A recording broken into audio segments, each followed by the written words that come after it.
Hello बच्चों, आपका स्वागत है श्याम सर की क्लास में। बच्चों, आज हम लोग कक्षा 12 भौतिकी भाग फर्स्ट का अगला टॉपिक पर देखने वाले हैं। जैसा कि लेक्चर नंबर आपका यह है 13। आप इसमें देखने वाले हैं वैद्युत द्विध्रुव के कारण निरक्षीय स्थिति पर वैद्युत क्षेत्र की तीव्रता, अर्थात निरक्षीय स्थिति होती क्या है, उस पर वैद्युत क्षेत्र की तीव्रता कैसे निकाला जाएगा, उसके लिए पूरा सूत्र का डेरिवेशन आपको बताया जाएगा। यहाँ पर देखिए कैसे हम लोग इसको करते हैं। वैद्युत द्विध्रुव के कारण निरक्षीय स्थिति में वैद्युत क्षेत्र की तीव्रता आखिर होती क्या है, कैसे निकाला जाएगा, उसके लिए पूरा आप कंसेप्ट के साथ यहाँ पर देखिए हम लोग शुरू करते हैं। वैद्युत द्विध्रुव के कारण निरक्षीय स्थिति में वैद्युत क्षेत्र की तीव्रता। अब हम लोग पहले तो देखेंगे निरक्षीय स्थिति क्या होती है। तो वैद्युत द्विध्रुव के कारण निरक्षीय स्थिति पर वैद्युत क्षेत्र की तीव्रता। देखिए मान लिया कोई वैद्युत द्विध्रुव ए भी है, मान लिया कोई वैद्युत द्विध्रुव ए भी है जो -q तथा +q आवेशों से मिलकर बना है। माना कोई वैद्युत द्विध्रुव ए भी है जो -q तथा +q आवेशों से मिलकर बना है, जिसके बीच की अल्प दूरी 2l है। जिसके बीच की अल्प दूरी क्या है? 2l है। माना इस वैद्युत द्विध्रुव के लंब अर्धक समद्विभाजक, लंब अर्धक, तो निरक्षीय स्थिति क्या होती है? किसी वैद्युत द्विध्रुव के लंब अर्धक समद्विभाजक को ही क्या कहा जाता है? वही है आपका निरक्षीय स्थिति। अर्थात यह जो वैद्युत द्विध्रुव है इसका समद्विभाजक, अर्थात इसका हम एक मध्य बिंदु अगर O है और इसको अगर समद्विभाजक, इसको हम अगर द्विभागों में विभाजित करते हैं, लंब विभाजक में लंबवत बांट देते हैं, तो यहाँ पे जो बिंदु क्या होगा? P स्थित होगा। यही है आपकी निरक्षीय स्थिति। अर्थात इस वैद्युत द्विध्रुव की ये क्या है? निरक्षीय स्थिति। अर्थात वैद्युत द्विध्रुव का लंब समद्विभाजक रेखा जो होगी, लंब समद्विभाजक जो रेखा होती है वही कहलाती है निरक्षीय स्थिति। तो इसको आप लोग ध्यान से समझ लेना। उसके बाद हम लोग, अब आपका टारगेट क्या है, आपको करना क्या है? आपका है टारगेट कि वैद्युत द्विध्रुव ए बी जो -q तथा +q आवेशों से मिलकर बना है, जिसके बीच की अल्प दूरी 2l है। माना वैद्युत द्विध्रुव के मूल बिंदु O से r दूरी पर, कितने दूरी पर? r दूरी पर एक बिंदु P स्थित है। एक बिंदु क्या स्थित है? P स्थित है, जहां पे हमें वैद्युत क्षेत्र की तीव्रता E ज्ञात करनी है। आपका टारगेट है वैद्युत क्षेत्र की तीव्रता ही ज्ञात करनी है। तो हम लोग इसके लिए करेंगे क्या? इसके लिए आप करेंगे क्या? देखिए, क्योंकि आपको पता है वैद्युत क्षेत्र की तीव्रता E का फार्मूला क्या होता है? बिंदु आवेश के कारण वैद्युत क्षेत्र की तीव्रता का 1/4πε0 q/r²। तो Q आवेश होता है, R आवेश और बिंदु P के बीच की दूरी। तो आपको करना क्या होगा? देखिए A से P के बीच की दूरी पहले आपको निकाल लेनी है, कितनी होगी। और क्या करना होगा? इस B से P के बीच की दूरी, चूंकि यह आवेश +q B बिंदु पर स्थित है, तो इस Q आवेश से P बिंदु के बीच की दूरी और -q आवेश से P बिंदु के बीच की दूरी आपको इस तरह से निकाल लेनी होगी। तो दूरी कैसे निकालेंगे उसको यहाँ पर हम लोग ध्यान से देखते हैं। चलें, तो आपका टारगेट क्या है? वैद्युत द्विध्रुव के कारण अच्छी स्थिति पर वैद्युत क्षेत्र की तीव्रता।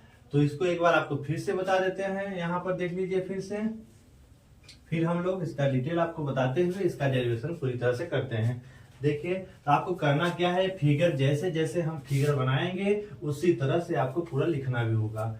तो माना कोई वैद्युत द्विध्रुव ए बी है, तो चलिए हम लोग जैसे कहते हैं वैसे उसे आप करते चलिए। माना कोई वैद्युत द्विध्रुव क्या है? ए और बी है, तो वैसे वैसे हमने लिख दिया। माना कोई वैद्युत द्विध्रुव ए बी है जिस पर -q तथा प्लस, यह जो वैद्युत द्विध्रुव है किससे मिलकर बना है? -q तथा +q आवेशों से मिलकर बना है। इस वैद्युत द्विध्रुव के बीच की अल्प दूरी मान लिया क्या है? 2l है। ठीक है, इस वैद्युत द्विध्रुव के माना मूल बिंदु O से r दूरी पर, कितनी दूरी पर? r दूरी पर एक बिंदु P स्थित है। कितनी दूरी पर स्थित है? r दूरी पर। कहां से? इस मूल बिंदु O से।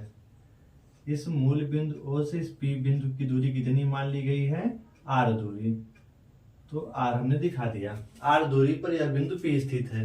इस P बिंदु पर आपको निकालनी है परिणामी वैद्युत क्षेत्र की तीव्रता E का मान आपको निकालना है कि इस P बिंदु पर वैद्युत क्षेत्र की तीव्रता E का मान क्या होगा। अब इसको निकालना है तो आपको पता होना चाहिए कि -q आवेश का भी वैद्युत क्षेत्र यहाँ पे कार्यरत होगा, +q आवेश का भी वैद्युत क्षेत्र इस P बिंदु पर कार्य करेगा। तो हमें एक्चुअली परिणामी वैद्युत क्षेत्र निकालनी है। तो कितना परिणामी वैद्युत क्षेत्र की तीव्रता होगी उसको ही हमें निकालना है। तो उसके लिए पहले हम लोग करेंगे क्या, देखेंगे कि -q आवेश इस पर कितना वैद्युत क्षेत्र लगा रहा है और +q आवेश इस पर कितना वैद्युत क्षेत्र लगा रहा है। आखिर किसका कौन प्रभावी होगा, किसके कारण एक्चुअली इस पे परिणामी वैद्युत क्षेत्र की तीव्रता लग रही है, उसका मान हमें निकाल लेना है। तो चलिए, तो सर्वप्रथम हम लोग करते क्या है, पहले तो हमने अभी जैसा कि आपको बताया कि वैद्युत क्षेत्र की तीव्रता निकालनी है तो आवेश और P बिंदु के बीच की दूरी पता होनी चाहिए। तो हम लोग पहले दूरी इसका पता लगाते हैं। कहां से कहां तक, -q आवेश से P बिंदु के बीच की दूरी और दूसरी इस +q आवेश से P बिंदु के बीच की दूरी, अर्थात ये दूरी आपकी AP है, ये दूरी क्या है, B और P है। इन दूरियों को हम लोग निकालते हैं। तो इसको निकालने के लिए सबसे अच्छा तरीका है, इस 2l अगर लंबाई को हम दो भागों में मूल बिंदु से ऐसे बांट दें, देखिए तो यहां से यहां तक की दूरी आपकी हो जाएगी, मतलब A से O के बीच की दूरी L हो जाएगी और O से B के बीच की दूरी भी क्या हो जाएगी, L हो जाएगी। इस तरह से AO के बीच की दूरी L और OB के बीच की दूरी भी L हो जाएगी। अब आप देखिए, और ये लंब है तो ये क्या है, 90 अंश के कोण बनाएगा, दोनों तरफ कितने का कोण बनाएगा, 90 अंश का कोण। तो आप अगर देख सकते हैं कि अगर हम लोग देखें, अगर इधर की बात करें, इसके लिए -q के लिए अगर बात करें तो देखिए AOP जो त्रिभुज है, इसका जो लंब है वो क्या है, R है, आधार जो है वो किसके बराबर है, ये रेखा L के बराबर है, ये भी किसके बराबर है, L के बराबर। तो अगर हम लोग देखें तो अगर यह है लंब, यह है L आधार, तो यह है कर्ण, तो कर्ण का मान अगर निकालना है तो आपके पास सिंपल सा तरीका है, पाइथागोरस का प्रमेय। तो पाइथागोरस के प्रमेय से आप चाहो तो AP की लंबाई, तो पहले तो आपने जो आपको फिगर में बताया गया उसको आप लिख लीजिए, फिर हम लोग इस AP की लंबाई निकाल लेते हैं। अगर आपको पाइथागोरस प्रमेय पता है तो आप क्या कर सकते हो, देखिए A है, इधर से OP आपका हो गया लंब और OA क्या हो गया, आधार। तो कर्ण का मान निकालना है तो आपको पता है कर्ण आपका क्या है, AP क्या है आपका, कर्ण है। तो कर्ण का स्क्वायर बराबर क्या हो जाएगा, लंब का स्क्वायर प्लस आधार का स्क्वायर। तो लंब आपका क्या है, OP है, OP का स्क्वायर प्लस AO का स्क्वायर हो जाएगा। तो AP का मान आपको निकालना है एक्चुअली, तो AP का अगर मान निकालना है तो OP का मान कितना है, R स्क्वायर है, प्लस AO का मान कितना है, AO का मान कितना है, L तो L स्क्वायर। और अतः AP का मान अगर आप निकालना चाहें तो AP बराबर क्या हो जाएगा, √R square plus L square. तो आपको पता चल गया कि AP की वैल्यू कितनी आ गई, R square plus L square, ये √ में आ जाएगी। इस AP की वैल्यू आपको पता आसानी से चल गई। इसी तरह से आप देखिए इसकी भी लंबाई, PB की भी लंबाई आप आसानी से निकाल सकते हैं। तो PB की लंबाई कैसे निकलेगी, इसको भी देख लीजिए। O त्रिभुज आपका BO और P है, तो यहां से देखिए, अगर देखें तो OP जो रेखा है लंब है, OB जो है वो आधार है और आपकी BP रेखा क्या है, कर्ण है। तो इसका भी जब आप मान निकालेंगे तो इसका भी मान कितना आ जाएगा, √R square plus L square. अब आपके सामने दो चीज हो गया, आवेश का मान हो गया, आवेश से P बिंदु के बीच की दूरियां दोनों में आपको मिल गई हैं। देखिए -q आवेश से P के बीच की दूरी इतनी है और +q आवेश से P बिंदु के बीच की दूरी इतनी, दोनों दूरियां आपस में समान है, दोनों आवेश भी क्या है, समान है। अब एक चीज और इम्पोर्टेंट है जो आपको जानना है, क्या जानना है, चूंकि माइनस आवेश के कारण जो वैद्युत क्षेत्र की तीव्रता होती है किधर होगी, माइनस आवेश की ओर होती है। ठीक है, अगर मान लेते हैं माइनस आवेश के कारण पी बिंदु पर वैद्युत क्षेत्र की तीव्रता क्या है, ई ए ले लेते हैं। क्या मान लेते हैं, ई ए, या ई मान लेते हैं, ई ए मान लेते हैं। ठीक है, और तो ई ए की दिशा किधर होगी, पी से ए की ओर होगी।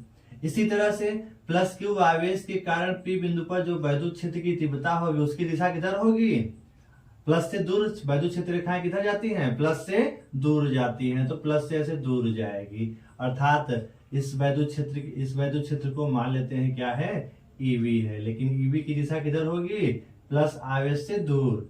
और माइनस क्यू आवेश के कारण जो वैद्युत क्षेत्र की दिशा होगी किधर होगी, माइनस आवेश की ओर होती है। इस तरह से आप इसको समझ करके इनकी वैद्युत क्षेत्र की तीव्रताएं। अब चूंकि देखिए ईबी इधर है, इस पी बिंदु है, इसको हम इधर थोड़ा सा कर देते हैं जिससे आपको आता रहे। चूंकि ईबी इधर है और ई ए किधर है, इधर है, तब हम लोग एक्चुअली न तो ईबी और ई ए न तो अपोजिट है न तो एक ही डायरेक्शन में है। तो हम लोग इसको आगे समझेंगे कि आखिर कैसे हम यहाँ पे परिणामी पी बिंदु पर परिणामी वैद्युत क्षेत्र की तीव्रता कैसे निकालेंगे, उसको यहाँ पे समझेंगे। तो चले हम लोग पहले तो फिगर की व्याख्या करते हैं। जैसे जैसे आपने फिगर बनाया उसको आप यहाँ पे पहले उसकी व्याख्या कीजिए। तो चलते शुरू करते हैं हम। तो यहाँ लिखेंगे माना कोई वैद्युत द्विध्रुव AB है, माना कोई वैद्युत द्विध्रुव AB है,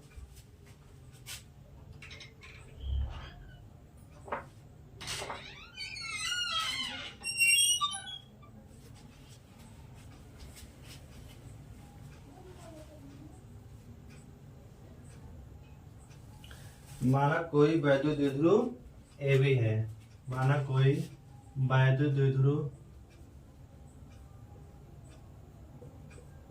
माना कोई वैद्युत द्विध्रुव AB है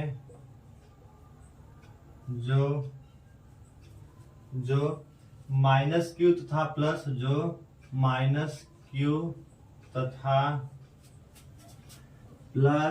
क्यू आवेशों से मिलकर बना है,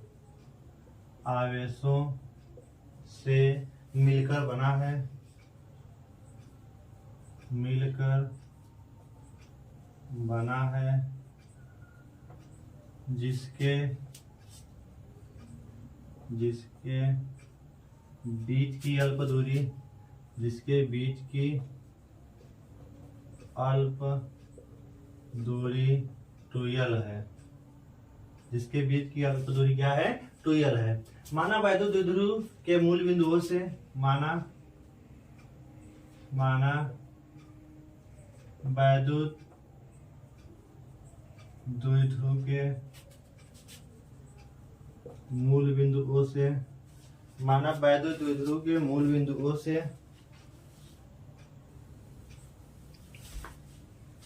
अतः आप जो फिगर है उसकी आप बच्चों यहाँ पे व्याख्या कर लिए। अतः फिर से एक बार देख लीजिए, माना कोई वैद्युत द्विध्रुव AB है जो माइनस क्यू तथा प्लस क्यू आवेशों से मिलकर बना है, जिसके बीच की अल्प दूरी टूयल है। माना वैद्युत द्विध्रुव के मूल बिंदुओं से R दूरी पर,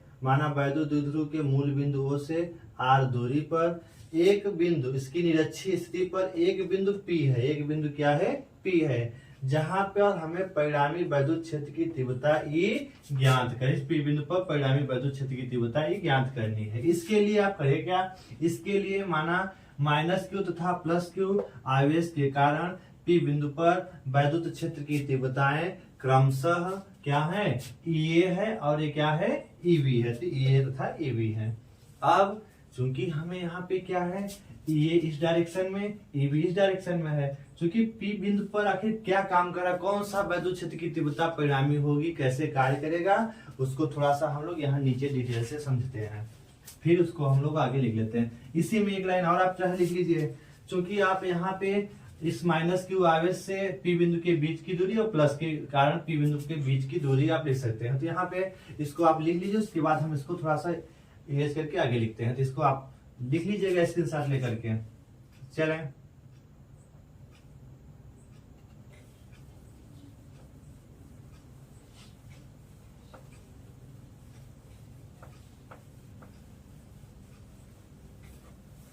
अब हम लोग इसको आगे देखते हैं।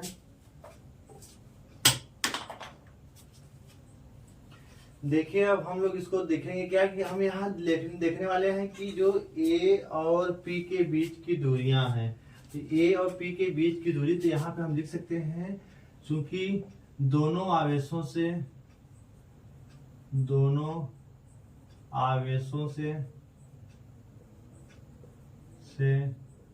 पी बिंदु की दूरी, पी बिंदु की जो दूरी है, पी बिंदु की दूरी क्या है, समान है। दोनों आवेशों से पी बिंदु के बीच की दूरी क्या है, समान है। तो कितनी है, अर्थात क्या है, जो आपकी ए और क्या है, पी है, और ये किसके बराबर है, बीपी के बराबर है। और इसका मान आपने कितना निकाला है, देखिए दोनों का मान आपने क्या निकाल रखा है, R square plus L square. तो एक पॉइंट इसको भी आप उसके बाद नोट कर लेंगे। अब हम इसको आगे बढ़ाते हैं। चूंकि आपको अब यहाँ पे क्या समझना है, वो समझने की चीज क्या है, देखिए ये आप ईबी को सही से दिखा दीजिएगा जिससे आपको दिक्कत ना हो। ये आपकी किसकी दिशा है, यहाँ पर देख लीजिए ईबी की दिशा है। किसकी दिशा है, ईबी की दिशा, ये इधर है, ठीक है। तो अब हम इसको थोड़ा सा नीचे, इस फिगर इन दोनों को हम थोड़ा नीचे बनाते हैं। देखिए जो आपका ए हो गया पी बिंदु, यहाँ पे या इधर हम आपको बता देते हैं। देखिए चूंकि देखिए ए आपका है पी बिंदु, ठीक है, और पी बिंदु से देखिए ए आपका है ईबी की दिशा। किसकी दिशा है, ईबी की दिशा। और इधर देखेंगे तो किसकी दिशा है, ई ए की दिशा है। एक्चुअली पी बिंदु पर परिणामी वैद्युत क्षेत्र किस कारण से कार्य कर रहा है आपको पता है, यहाँ से नहीं चल पा रहा। तो इसके लिए करना क्या पड़ेगा, इस ईए को दो घटकों में वियोजित करिए और इस ईबी को भी क्या करिए, दो घटकों में वियोजित करिए। तो कर लेते हैं। देखिए अगर ये है कोई सदिश ये है, ये को लंबवत और ऊर्ध्वाधर घटकों में वियोजित, ऊर्ध्वाधर एवं क्षैतिज घटकों में, दो घटकों में अगर वियोजित करेंगे तो एक होगा आपका लंबवत घटक, एक होगा उसका क्षैतिज घटक। ये को दो घटकों में बांटिए तो एक उसका ऊर्ध्वाधर घटक हो गया और एक इसका क्या हो जाता है, क्षैतिज घटक। ऊर्ध्वाधर घटक क्या हो जाएगा, ई का घटक ये साइन थीटा, ठीक है। अगर ये एंगल हम क्या मान लेते हैं, थीटा मानते हैं, यहाँ से दोनों का एंगल क्या मान लेते हैं, थीटा अगर है तो, ठीक है। तो ये का ऊर्ध्वाधर घटक ये साइन थीटा और इस ये का क्षैतिज घटक क्या हो जाएगा, ये कास थीटा हो जाएगा। क्या हो जाएगा, ये कास थीटा। इसी तरह से ईबी को भी दो घटकों में वियोजित करिए। ईबी का जो ऊर्ध्वाधर घटक हो जाएगा वो क्या हो जाएगा, E B sine theta. EB क्या हो जाएगा, साइन थीटा। और इसी ईबी का अगर एक देखें तो क्षैतिज घटक इसका भी होगा। यह क्षैतिज घटक क्या हो जाएगा, यह होगा ई बी कास थीटा। एक चीज आपको देखने को मिला, क्या मिला, ईबी साइन थीटा ऊपर, ये साइन थीटा नीचे, अर्थात ये परिमाण इनके समान है, दिशाएं क्या हैं, विपरीत हैं। ये दोनों एक दूसरे के प्रभाव को क्या कर देते हैं, निरस्त। अर्थात दोनों आवेशों के जो वैद्युत क्षेत्र की तीव्रताओं का ऊर्ध्वाधर घटक है एक दूसरे के प्रभाव को क्या करते हैं, निरस्त। और अब ये दोनों का जो क्षैतिज घटक ये कास थीटा और ये भी कास थीटा, दोनों एक ही डायरेक्शन में हैं। अर्थात ये दोनों जुड़ करके हमें इस पी बिंदु पर क्या उत्पन्न कराते हैं, परिणामी वैद्युत क्षेत्र की तीव्रता उत्पन्न कराते हैं। अर्थात इस निरक्षीय स्थिति पर जो परिणामी वैद्युत क्षेत्र की तीव्रता ई होगी, किसके कारण होगी, E A cos theta plus E B cos theta के योगफल के बराबर होगी। अर्थात ये जब दो घटकों में बटा तब ये साइन थीटा ये भी साइन थीटा बराबर हैं, दिशाएं विपरीत हैं, एक दूसरे के प्रभाव को निरस्त कर देते हैं। तथा इनके जो क्षैतिज घटक ये कास थीटा ये भी कास थीटा एक ही दिशा में होने के कारण जुड़ करके एक परिणामी वैद्युत क्षेत्र की तीव्रता ए उत्पन्न करते हैं। बस अब हम लोग इसी के आधार पे पहले तो हम लोग क्या काम करेंगे, ई और ईबी का मान निकालेंगे। फिर चूंकि परिणामी वैद्युत क्षेत्र की तीव्रता ई किस किस पर निर्भर कर रही है, ये कास थीटा और ये भी कास थीटा पर, तो इसके वैल्यू हम लोग निकाल लेते हैं। चले आगे चलते हैं। तो इस फिगर को भी आप बना लीजिएगा, इसको चाहे अलग से भी आप बना लीजिएगा, यहीं पे हम बना देते हैं थोड़ा सा, तो इसको भी आप बना लीजिएगा अपने कॉपी में। तो आप ऐसे इसको डायरेक्शन में दोनों को दिखा दीजिएगा। ये आपका हो जाएगा ईबी की दिशा, और एक इसकी दिशा होगी ईए की दिशा हो जाएगी। और इसको दो, अगर ईए को दो घटकों में बांटेंगे तो एक इसका ऊर्ध्वाधर घटक ई ए साइन थीटा मिलेगा, और एक इसका क्षैतिज घटक मिल जाएगा ई ए कॉस थीटा। इसी तरह से ईबी को दो घटकों में जब बांटेंगे तो ईबी का एक ऊर्ध्वाधर घटक होगा, वो क्या कहलाएगा ईबी साइन थीटा, और एक इसका घटक क्या होगा क्षैतिज घटक इसका भी होगा, वो क्या कहलाएगा ईबी कॉस थीटा। और यही दोनों मिल करके एक ही दिशा में है, यही परिणामी वैद्युत क्षेत्र की तीव्रता ये उत्पन्न कराएंगे, और एक दूसरे के प्रभाव को ऊर्ध्वाधर घटक निरस्त कर देते हैं। ये फिगर में आप बना लेंगे। तो उसके पहले चलिए हम लोग क्या करते हैं, पहले ईए और ईबी की वैल्यू निकालते हैं। तो यहाँ लिखते हैं माइनस क्यू आवेश के कारण पी बिंदु पर वैद्युत क्षेत्र की तीव्रता, पी बिंदु पर वैद्युत क्षेत्र की तीव्रता, पी बिंदु पर वैद्युत क्षेत्र की तीव्रता क्या हो जाएगी, ई क्या माना गया है ई ए माना गया है। तो ई माइनस क्यू आवेश के कारण ई बराबर 1/4 पाई एप्सिलॉन नॉट, और आवेश क्या है क्यू, क्योंकि हमें आवेश के परिमाण से मतलब है। क्यू अपान दूरी क्या है आर स्क्वायर होती है, तो आर स्क्वायर के स्थान पे क्या है R square plus L square under root में है, और इसका है होल स्क्वायर, इसका क्या हो जाएगा होल स्क्वायर। तो आप अगर देखेंगे तो ई ए का मान क्या मिलेगा, तो ई ए बराबर हल करेंगे तो 1/4 पाई एप्सिलॉन नॉट, तो क्यू अपान देखेंगे तो अगर अंडर रूट का स्क्वायर है तो अंडर रूट हट जाता है, तो आपका मिलेगा क्या R square plus L square. तो ये आपका, और इसकी दिशा किधर से किधर है, इसकी दिशा किधर से किधर होगी पी ए दिशा में, किस दिशा में पी ए दिशा में। किस दिशा में प्रभावी होगी पी ए दिशा में, कौन ये जो आप वैद्युत क्षेत्र की तीव्रता ये है किस दिशा में होगी पी ए दिशा में, जैसा कि आपको दिखाया गया पी ए दिशा में, पी से ए की ओर। अब इसी तरह से आप माइनस प्लस क्यू आवेश के कारण, प्लस क्यू आवेश के कारण पी बिंदु पर वैद्युत क्षेत्र की तीव्रता, पी बिंदु पर वैद्युत क्षेत्र की तीव्रता, वैद्युत क्षेत्र की तीव्रता क्या माना गया है ईबी माना गया है। इस ईबी का मान कैसे निकलेगा, वही फार्मूला 1/4 पाई एप्सिलॉन नॉट, और क्यू अपान क्या हो जाएगा under root R square plus L square का होल स्क्वायर। इसको भी जब सॉल्व करेंगे तो इतना ही मिल जाएगा। आप बता सकते हैं ईबी का मान भी तो उतना ही हो जाएगा, तो हम डायरेक्ट लिख देते हैं इसको, अर्थात जब स्क्वायर करेंगे इसका भी तो आपको क्या मिलेगा R square plus L square, तो R square plus L square. तो ए और ईबी की वैल्यू दोनों की क्या मिल गई आपको समान मिल गई, लेकिन इसकी दिशा अलग है। इसकी दिशा किधर से किधर होगी बीपी दिशा में, किधर होगी बीपी दिशा में होगी, ये किधर होगी बीपी दिशा में। तो आप दिशा दिखा देंगे। इस तरह से ये और ईबी का मान मिल गया। चूंकि अब हमें निकालना है पी बिंदु पर परिणामी वैद्युत क्षेत्र की तीव्रता, तो आप क्या करेंगे पी बिंदु पर परिणामी वैद्युत क्षेत्र की तीव्रता निकालने के लिए इस ई और ईबी को दो घटकों में वियोजित करते हैं। तो इसको आप पहले उतार लीजिए, फिर हम उसको आगे कंटिन्यू करते हैं। तो देखिए इसको थोड़ा सा आप लिखने में सावधानी बरतिएगा, इधर फिगर वाला है इधर, इसको आप इसका स्क्रीनशॉट ले लीजिए, चाहे आप लिख लीजिएगा, हम आगे कंटिन्यू इसको करते हैं। लिख लीजिए सब।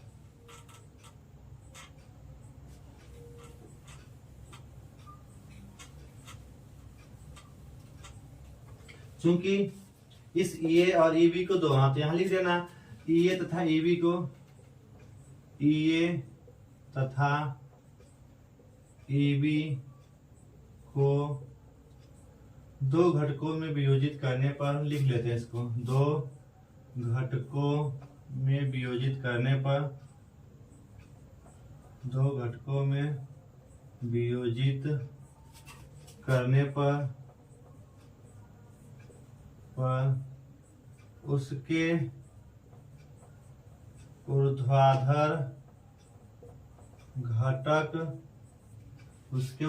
घटक कौन कौन से हैं? ई ए साइन थीटा तथा ई बी साइन थीटा, उसके ऊर्ध्वाधर घटक ये कास थीटा तथा ये भी साइन थीटा परस्पर विपरीत हो बराबर तथा विपरीत होने के कारण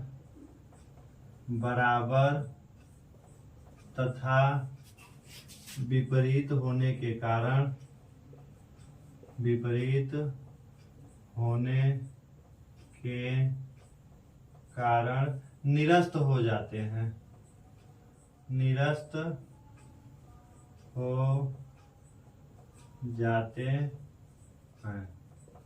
तथा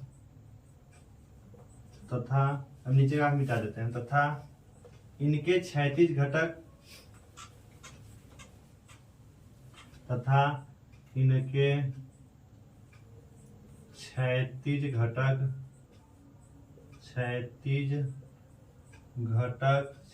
क्या क्या है? ये कास थीटा तथा ई बी कास थीटा, इनके क्षैतिज घटक ये कास थीटा तथा ई बी कास थीटा एक ही दिशा में होने के कारण जुड़ जाते हैं। एक दिशा में होने के कारण जुड़कर P बिंदु पर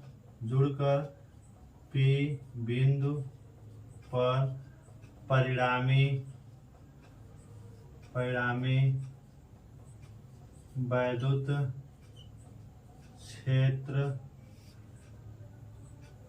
की तीव्रता की उत्पन्न करते हैं।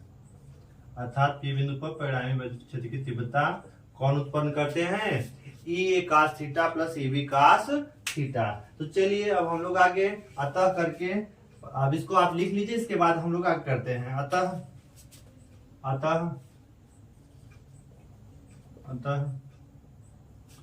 P बिंदु पर परिणामी वैद्युत क्षेत्र की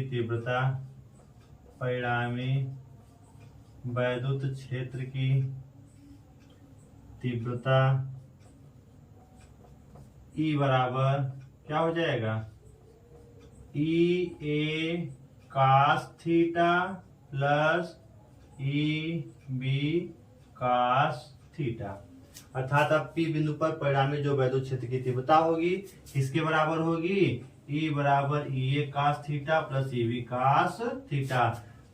अब आपको करना क्या है? इस ई ए और ई बी की वैल्यू वहां से जहां अभी आपने निकाला था वहां से उठा के सेट कर दीजिए, बस। अब आगे हल ही करना है। इसको आप लिख लीजिए, चाहे स्क्रीनशॉट ले लीजिए, उसके बाद हम इसको आगे कंटिन्यू करते हैं। उतार लीजिए जल्दी से, इसको आप लिख लीजिए।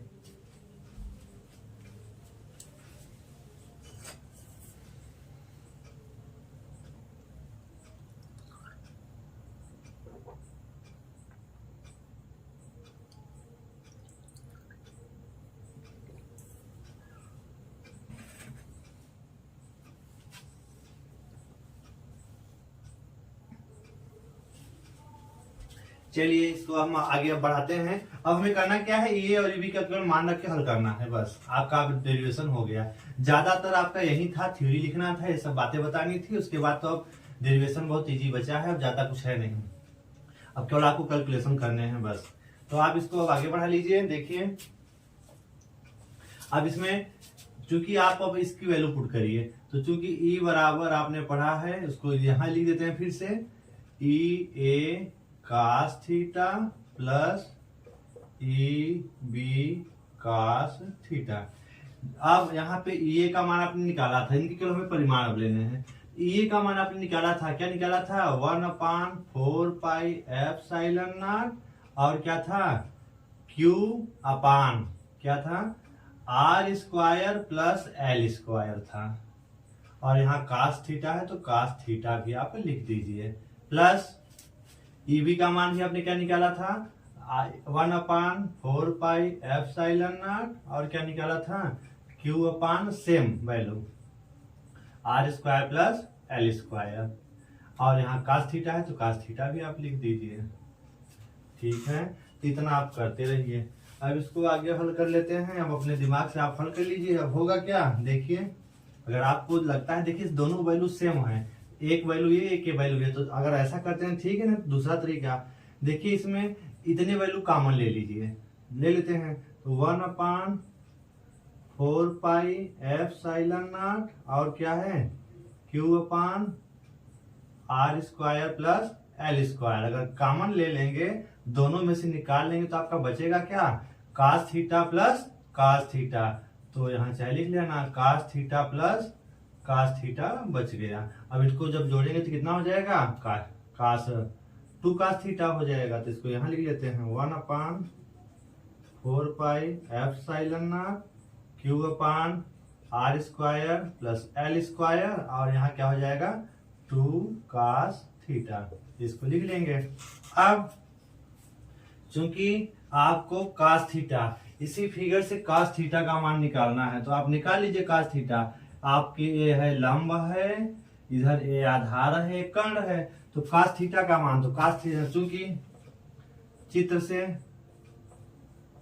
से जो आपका चित्र दिया है ठीक है, उस चित्र से cos थीटा का मान cos थीटा बराबर क्या होता है cos थीटा आधार बटे कर्ण होगा। तो आधार का मान क्या है आधार बटे कर्ण, तो आधार l है और कर्ण क्या है √r² प्लस l²। तो चित्र से cos थीटा बराबर क्या हो जाएगा l आधार बटे कर्ण, कर्ण क्या है r² plus l² under root में है। तो इसको आप लिख लेंगे। इसको आगे हल करेंगे तो इसको क्या लिख सकते हैं l अपान r² प्लस l² का 1/2 आप इस तरह से लिख सकते हैं। तो इस cos थीटा की वैल्यू इसमें आप रख लीजिए तो आपका e का मान आसानी से मिल जाएगा। तो e बराबर क्या हो जाएगा 1/4πε0 Q अपान r² प्लस l²। ये तो हो गया आपका इतना। अब इसकी वैल्यू यहाँ रखिए इंटू 2 तो 2 रहेगा cos थीटा का मान यहाँ से रख लीजिए l अपान r² प्लस l² के होल घाते 1/2 क्या लगाएंगे 2 लगा देंगे। तो इतना आप लिखिए। अब इसमें करिए क्या देखिए, अब इसको आप हल कर लीजिए। देखिए इंटू गुणा के रूप में है तो आप देखिए घात कुछ नहीं तो एक घात होता है, यहाँ 1/2 घात है। तो इनको जब हल करेंगे एक जब इनको आपस में लिखते हैं तो गुणा के रूप में तो 1 और 1/2 जुड़ जाता है। एक में जब आप 1/2 को जोड़ेंगे तो कितना हो जाता है 2 का 2 1 3/2 हो जाता है।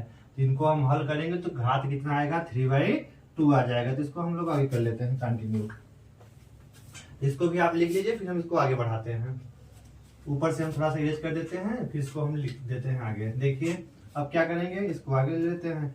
तो E बराबर आपका क्या हो जाएगा 1/4πε0 और देखिए चूंकि यहाँ लिखा है इसको 2QL तो यहाँ पे है Q इंटू 2L अपान 2Q हमने लिख दिया। नीचे का क्या क्या बचा इतना बचा, तो इसको क्या लिखते हैं r² प्लस l² के घाते 1 और 1/2 जोड़ेंगे कितना आएगा 3/2 आएगा। कितना आएगा 3/2 लिख देंगे। अब चूंकि आपको पता है कि Q इंटू जो 2L है वो किसके बराबर होता है P के बराबर होता है। आपको बताया गया है Q इंटू 2L बराबर द्विध्रुव आघूर्ण P बराबर Q इंटू 2L। तो इसको आगे बढ़ा सकते हैं, अर्थात ऊपर जो है इसके स्थान पे P लिख सकते हैं। तो इसको लिख लेते हैं। तो आपका जो E होगा क्या हो जाएगा E बराबर 1/4πε0 और क्या हो जाएगा P अपान क्या हो जाएगा R square plus L square के होल घाते 3/2 हो जाएगा। इतना आपका हो गया। अब इसको हम लोग और आगे बढ़ा लेते हैं। अब आगे क्या करना है, इसको हम मिटा देते हैं, फिर आगे हम लोग लिखते हैं इसको।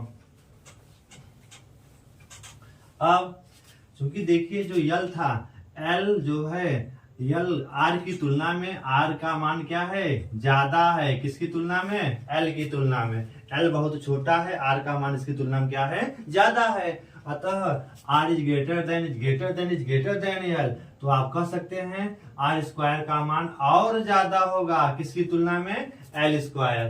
तो एल स्क्वायर की उपेक्षा कर सकते हैं, तो एल स्क्वायर की उपेक्षा की जा सकती है, उपेक्षा की जा सकती है।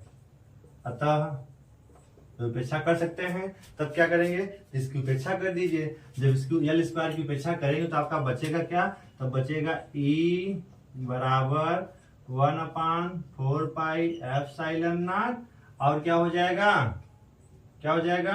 पी ऊपर रहेगा और नीचे क्या हो जाएगा आर स्क्वायर के घाते ये हट जाएगा, तो क्या बचेगा 3/2। तो यहाँ 2 से क्या हो जाएगा कैंसिल, तो ई बराबर क्या मिलेगा 1/4 पाई एप्सिलॉन नॉट, और क्या मिलेगा P/R³। तो आपको क्या मिला, देखिए आपको इससे क्या पता चला कि वैद्युत क्षेत्र ये क्या है निरक्षीय स्थिति वैद्युत क्षेत्र की तीव्रता, निरक्षीय स्थिति पर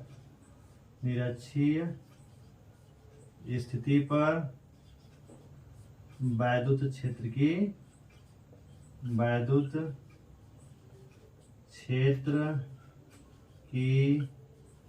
तीव्रता है। निरक्षीय स्थिति वैद्युत क्षेत्र की तीव्रता का फार्मूला, जहां पे P क्या है वैद्युत द्विध्रुव आघूर्ण है, R क्या है द्विध्रुव के मूल बिंदु O से उस P बिंदु के बीच की दूरी, जहां पे हमें परिणामी वैद्युत क्षेत्र की तीव्रता ज्ञात करनी है। अब चूंकि यह आपका वैद्युत क्षेत्र की तीव्रता ही है, इसका भी मात्रक वही होगा जो आपने वैद्युत क्षेत्र की तीव्रता का पढ़ा है। वैद्युत क्षेत्र की तीव्रता का मात्रक क्या होता है न्यूटन प्रति कूलाम होता है, इसका भी मात्रक क्या हो जाएगा न्यूटन प्रति कूलाम हो जाएगा। इसकी दिशा किधर से किधर है, देखिए यहाँ देखिए, इसमें भी आप फिगर में चाहे दिखा देना, यहाँ फिगर अलग से हम इसका दिखा दिए हैं। चूंकि देखिए परिणामी जो वैद्युत क्षेत्र ई होगा किधर कार्य करेगा, आप यहाँ दिखा सकते हैं ये इधर है, परिणामी वैद्युत क्षेत्र की तीव्रता ई इधर काम करेगी।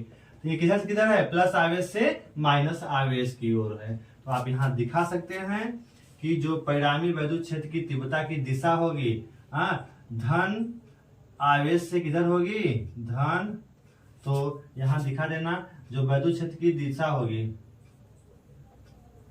वैद्युत क्षेत्र की तीव्रता की दिशा किधर से किधर है प्लस आवेश से किधर है माइनस आवेश की ओर। तो धन आवेश से किधर है ऋण आवेश की ओर है, किधर है ऋण आवेश की ओर होती है। धन आवेश से किधर होती है ऋण आवेश की ओर होती है, इसको आप लिख लेंगे। धन से किधर होती है ऋण आवेश की ओर होती है, तो दिशा भी आप लिख लीजिए।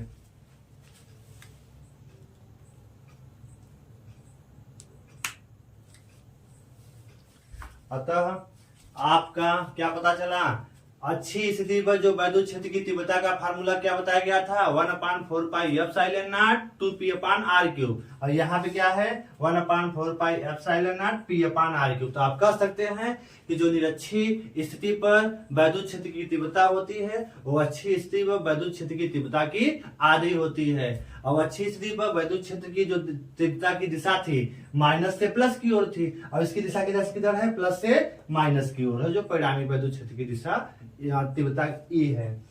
तो इस तरह से आप वैद्युत द्विध्रुव के कारण निरक्षीय स्थिति पर वैद्युत क्षेत्र की तीव्रता का फार्मूला, इसको आप स्क्रीनशॉट लेकर के आप पूरा नोट कर लेंगे। एक बार में अगर नहीं समझ में आता तो इस वीडियो को 2 बार 3 बार आप देख करके अच्छे से समझ करके तैयार कर लीजिए। ये दोनों जो अच्छी और निरक्षी वाले आपके डेरिवेशन हैं, दोनों मोस्ट इंपॉर्टेंट है। इसको आप जरूर पढ़ करके, इसको समझ करके, इसका फिगर अच्छे से समझ करके इसको तैयार कर लीजिए, जिससे आप इसको बोर्ड एग्जाम में अच्छे से कर सकें। तो आप इसको उतार करके अच्छे से करिए। अगर आपको ये वीडियो अच्छा लगा है तो आप लाइक करें, अपने दोस्तों के पास शेयर करें, और नए चैनल पे हैं तो सब्सक्राइब जरूर करें।